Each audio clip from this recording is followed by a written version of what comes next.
Kemudian ada yang namanya Ptolemy. Ini sebenarnya kita balik lagi ke masa-masa sebelumnya. Di mana si Ptolemy ini, dia itu membuat sistem yang namanya Ptolemaic System. Di mana dia bilang kalau heavenly bodies itu merupakan bagian dari suatu sistem berbentuk bulat, yaitu tata surya.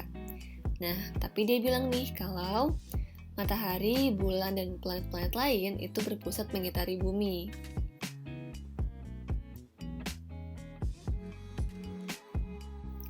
Nah, tapi akhirnya seseorang bernama Aristarchus dari Samos, dia itu justru mempercayainya bahwa bumi itu berputar pada porosnya dan juga mengitari matahari bersama planet lain gitu.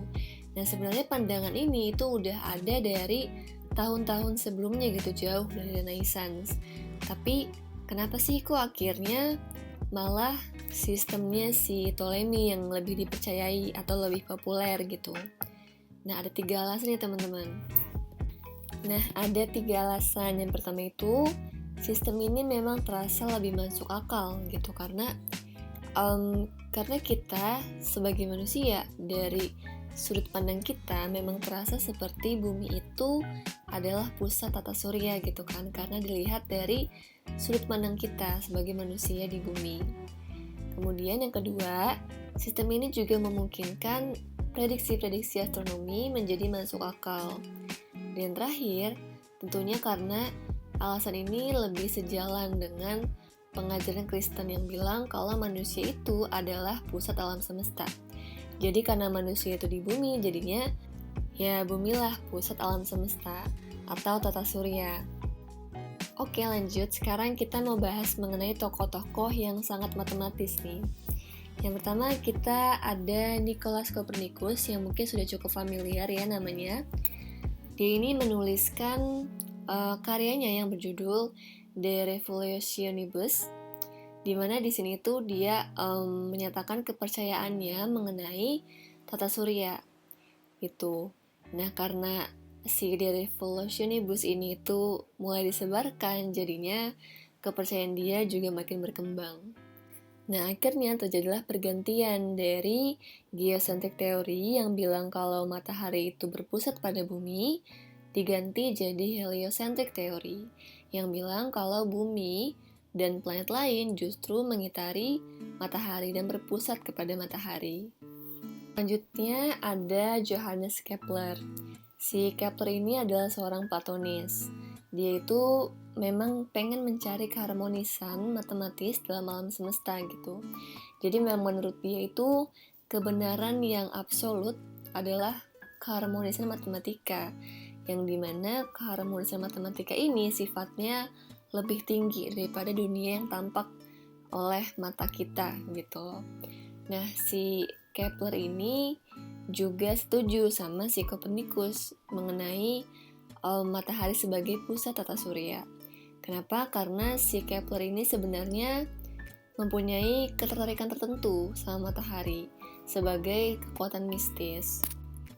Nah, kemudian si Kepler ini juga menemukan nih bahwa ternyata bentuk orbit tempat planet mengitari matahari itu sebenarnya bukan bulat, tapi elips. Dan juga dia bilang bahwa kecepatan setiap planet itu bervariasi loh berdasarkan jaraknya ke matahari. Gitu. Kemudian si Kepler ini juga menemukan nih bahwa objek yang kita lihat itu jatuh ke dalam retina. Karena awalnya dianggap bahwa saat kita melihat objek, bayangannya itu jatuh ke lensa gitu, padahal ternyata jatuhnya itu ke retina, dan nanti akan dibahas oleh ahli lain sebenarnya, cuman dia ini menjadi salah satu penemu awalnya gitu. Lanjut, ada Galileo Galilei. Ini mungkin salah satu yang terkenal juga ya. Si Galileo ini setuju nih bahwa realita matematika itu lebih tinggi sifatnya daripada dunia yang tampak. Kemudian dia juga menerima heliographic theory. Kemudian dia ini memodifikasi teleskop sehingga dari teleskop ini dia bisa lihat nih bulan-bulan, melihat bulan, terus bintik-bintik pada matahari atau yang disebut sebagai sunspot. Terus dia juga bisa lihat berbagai macam bintang-bintang di Milky Way gitu loh, yang gak bisa dilihat dengan mata telanjang gitu. Nah, kemudian si Galileo ini juga menemukan 4 bulan planet Jupiter atau 4 satelit planet Jupiter. Kemudian, apa nih pemikiran Galileo terhadap psikologi? Jadi menurut dia, psikologi itu nggak bisa dipelajarin karena pemikiran manusia itu sifatnya subjektif gitu. Nah, kemudian gimana jadinya kita tahu sesuatu yang objektif dan subjektif? Nah, kalau untuk yang objektif atau primary quality, itu sifatnya absolut seperti jumlah, ukuran, bentuk, posisi, dan lain-lain. Sedangkan untuk yang subjektif atau secondary quality, sifatnya psikologis seperti warna, temperatur, suara, bau, dan rasa. Sekarang ada Isaac Newton. Nah, seperti yang mungkin sudah diketahui, si Isaac Newton ini itu mengembangkan hukum gravitasi. Nah, kemudian dia juga memiliki yang namanya metode verifikasi, yang terdiri dari observasi, deduksi matematika, dan eksperimen. Nah, menurut si Newton ini, alam semesta itu kompleks, lawful, dan diciptakan oleh Tuhan. Jadi sebenarnya si Newton ini itu religius orangnya. Dia mempercayai bahwa Tuhan itu menciptakan alam semesta. Maka mempelajari alam semesta adalah cara untuk memahami Tuhan, gitu kata dia. Kemudian ada 6 prinsip Newton Science. Yang pertama, Tuhan menciptakan dunia, namun ia tidak secara aktif ikut campur dalam keberlangsungannya.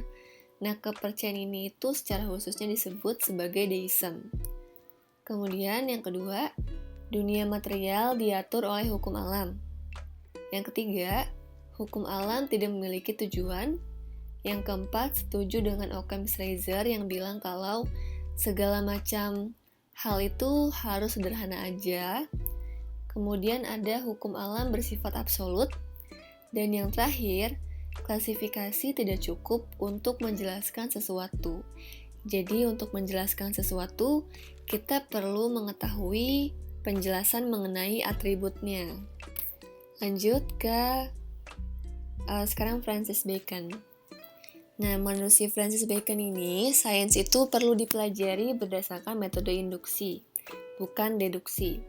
Jadi kata dia itu, sains harus mencakup fakta dari observasi aja, gak boleh mencakup teori, hipotesis, matematika, deduksi, karena semua hal tersebut sifatnya bias atau subjektif gitu.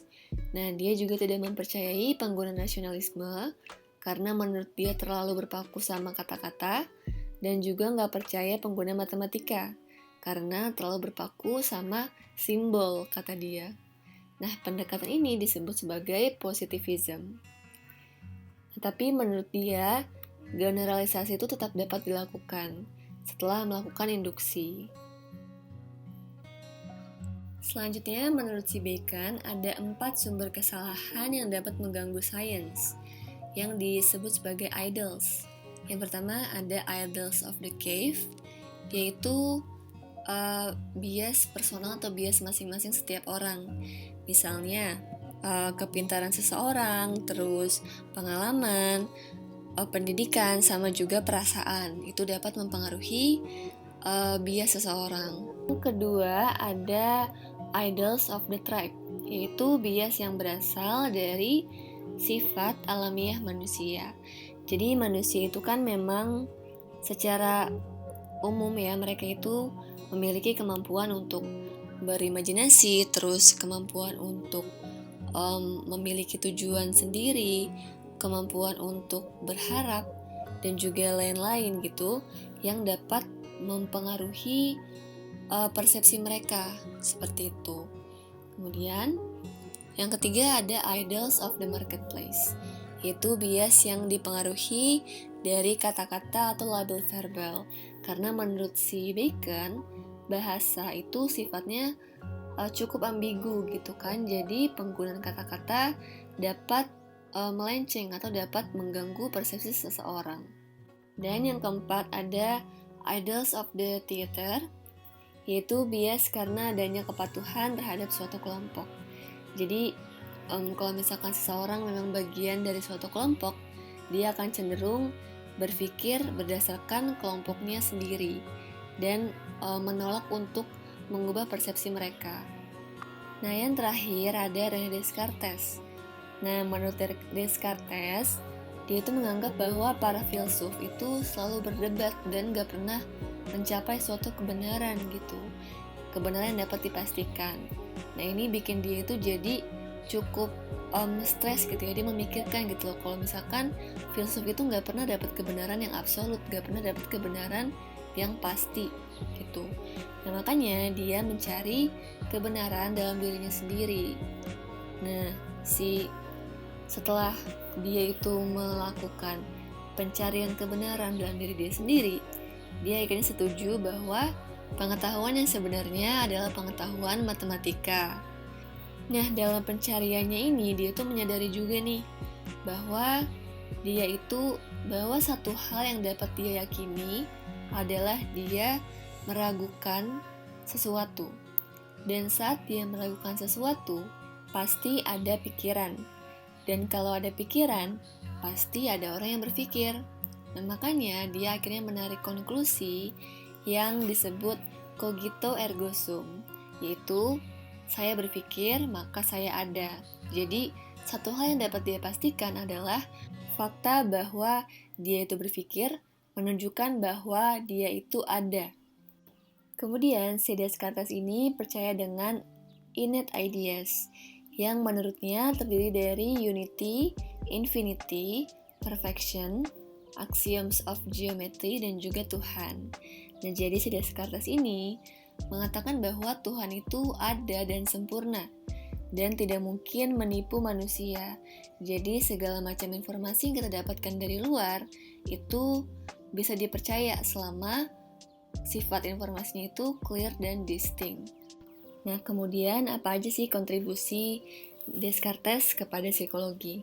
Nah, jadi si Descartes ini sebenarnya punya pemikiran mengenai refleks, di mana dia bilang kalau manusia itu terdiri dari suatu sistem saraf yang bentuknya itu seperti selang gitu, yang memiliki animal spirits isinya gitu. Animal spirits ini maksudnya kayak suatu dorongan gitulah ya.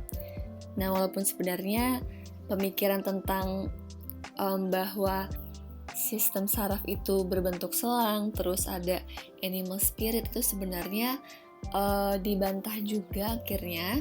Tetapi pemikiran refleks ini itu menjadi cikal bakal stimulus respons dan juga psikologi behaviorisme.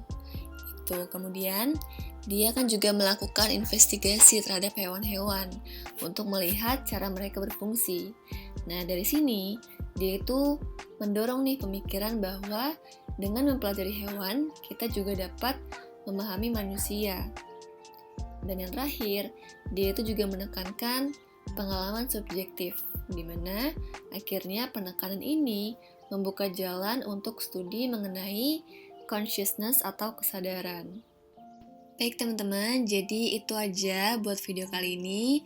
Kita tadi udah bahas mengenai Renaissance, mulai dari latar belakang, terus juga tema-tema besar sampai tokoh-tokohnya tadi ya, dengan berbagai macam pandangan mereka juga penemuan mereka.